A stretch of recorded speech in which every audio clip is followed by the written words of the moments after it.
Tout d'abord, bonjour. Nous sommes ravis de vous rencontrer aujourd'hui. Nous tenions à vous remercier pour le temps que vous nous accordez. Pour commencer cette interview, pourriez-vous vous présenter et nous parler un petit peu de votre métier? Alors bonjour, je m'appelle Thierry Puisieux, je suis Senior Creative Advisor chez Deloitte Sustainability France. Alors Deloitte Sustainability France, comme son nom l'indique, c'est d'une part France, d'autre part c'est Sustainability, c'est-à-dire qu'en gros nous sommes consacrés au développement durable, au conseil en développement durable, et Deloitte, c'est-à-dire que nous sommes une partie, une équipe en fait de Deloitte qui est donc chargée de développement durable. J'interviens en tant que directeur de la création et je pilote en fait des équipes créatives.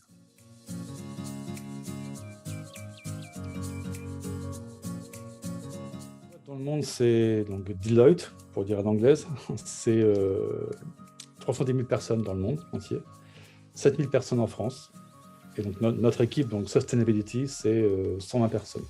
120 personnes basées très majoritairement à Paris. Nous sommes à Dijon environ 10 personnes, et puis pas mal de gens qui travaillent à domicile.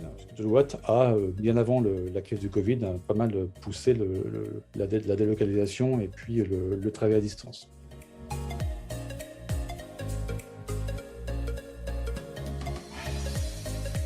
Alors, je dirais que on va distinguer en fait de Deloitte Sustainability. Deloitte Sustainability, nous sommes totalement consacrés au développement durable. Le gros chemin qu'on a fait, c'est qu'on a réussi, nous, dans le cadre de Sustainability, à imposer la vision, donc le développement durable à Deloitte France. Et on est leader d'un projet qui s'appelle Sustainability at the Core, donc le développement durable au cœur, en fait, et qui va mettre en fait le développement durable au cœur de l'activité de Deloitte globale. On a deux grands pôles, en fait. On a un pôle qui s'appelle risque et un pôle qui s'appelle change. Le pôle risque, ce sont des gens qui sont, dont la mission, c'est de vérifier la conformité des entreprises aux règles. Donc, on a des tas de gens qui vont sans arrêt, maintenant un peu moins, mais bon, qui vont sans arrêt au Mexique, en Inde, en Chine, en Belgique, en Suède, etc., pour vérifier dans les usines que les consommations d'énergie, que la parité homme-femme, que la biodiversité et son respect sont bien mises en œuvre. Puis il y a la partie change, dont je fais partie, qui elle est plus sur une logique de transformation. Donc on est plus sur une logique d'accompagnement des boîtes, de nos clients, vers une transition écologique et vers une modification de leur modèle économique.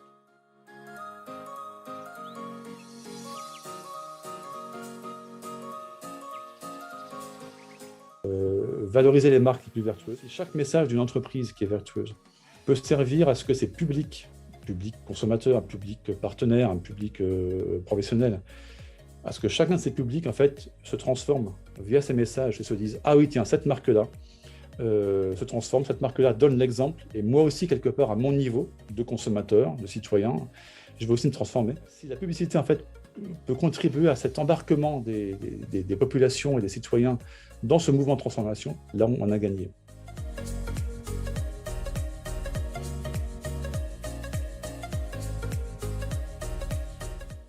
Oui, ça c'est évident. Bon, on n'a pas quantifié ça, mais le mouvement est extrêmement puissant. Aujourd'hui, une boîte, une entreprise ou une marque qui ne suit pas le mouvement, qui est à la traîne en termes d'engagement durable, se fait distancer et donc perd des parts de marché très clairement.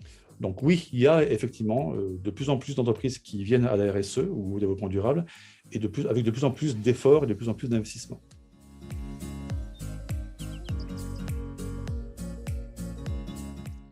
Oui, de toute façon, il n'y a pas le choix.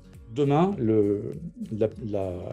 la péréquation idéale, c'est une entreprise qui est utile et responsable, donc qui est vraiment une raison d'être positive et qui fasse en plus son métier de manière responsable. Eh bien, merci beaucoup d'avoir répondu à toutes nos questions et merci pour votre temps. Et je crois Je vous en prie, qu'on a avec fini. plaisir.